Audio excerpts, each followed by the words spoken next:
I'm going to show you one of the difficult things about installing the radiator on a Mini Cooper that's not featured on the other videos that you'll find on YouTube.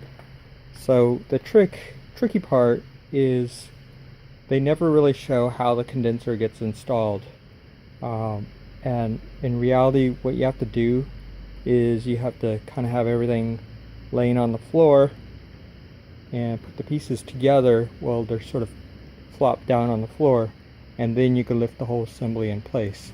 Otherwise it'll never work. The reason why is because this hose right here needs to go on one side of the radiator fan assembly, and then all this other stuff has to go on the other side, and the radiator actually just sits inside this little pocket right here.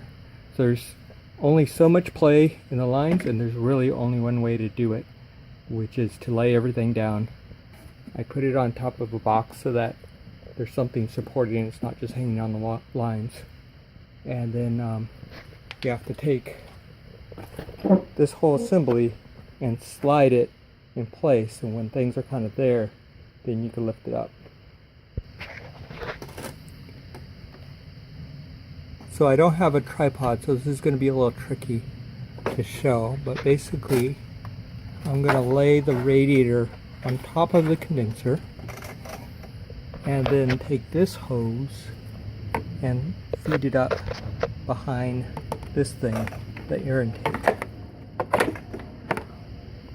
like so, and then just sort of wiggle things into place.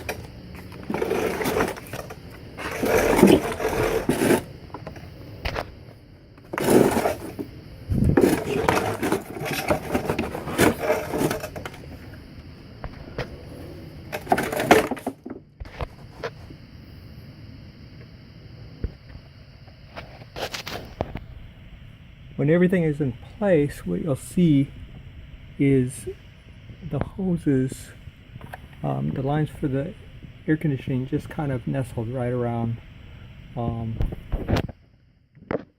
housing. And on the flip side,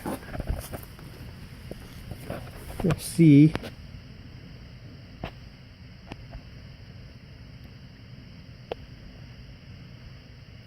hard to see, but this right here is where the radiator bolts, or the condenser bolts onto the radiator, which it's just about lined up. I have to wiggle it around a little bit more, but what I could do is go ahead and put that bolt in right now.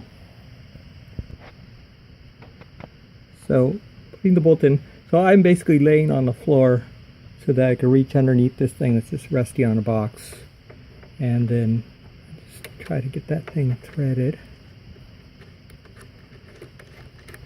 There, and now it's in the place that's supposed to be in, and the bolt is holding it in place, so hopefully it won't come apart again.